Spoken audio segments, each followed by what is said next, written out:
मक्के मुकर्रमा के अजीजिया इलाके में भारतीय हज ज़ायरीन ने रिहाइश के नाक़िस हालात पर तशवीश जाहिर की है।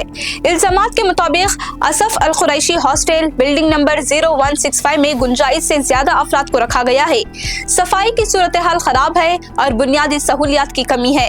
एएपी के रुकने पार्लिमान संजय सिंह ने 1 मई को सोशल मीडिया प्लेटफॉर्म एक्स पर वीडियो शेयर करते हुए मामला उठाया और हज कमेटी ऑफ इंडिया से फौरी कार्रवाई का मुतालिबा किया।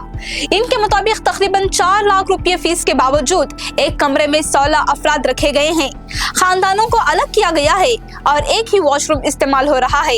इन्होंने कमरे के अंदर गंदे पानी और खराब सफाई को नाकाबिले बर्दाश्त करार दिया। वीडियो में तंग कमरे, गंदे टॉयलेट्स और फर्श पर जमा पानी के मनाजिर भी सामने आए। कुछ हजाज ने बेहतर रिहाइश या पासपोर्ट वापस करने का मुतालिबा किया है। भारतीय सिफारत खाना सऊदी अरब ने मामले का नोटिस लिया है, जबकि हज आज़मीन के दफ्तर की टीमें सूरत हाल का जायजा ले रही हैं।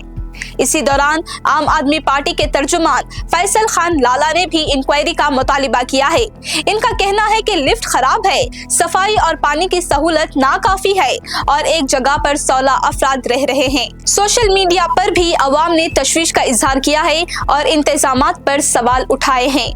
मजीद ये कि हज कमेटी ऑफ इंडिया ने हज 2026 के लिए आज़मीन से इजाफी 10,000 रुपये जमा करने की हिदायत दी है, जिसकी वजह बैनुल अक़वामी सूरत हाल और ईंधन की कीमतों में इजाफा बताया गया है। इस साल हज 2026 के लिए 1,75,000 से जायद भारतीय आज़मीन के जाने की तौक़ा है और ये सफ़र 25 से 30 मई 2026 के दरमियान मुतवक्का है।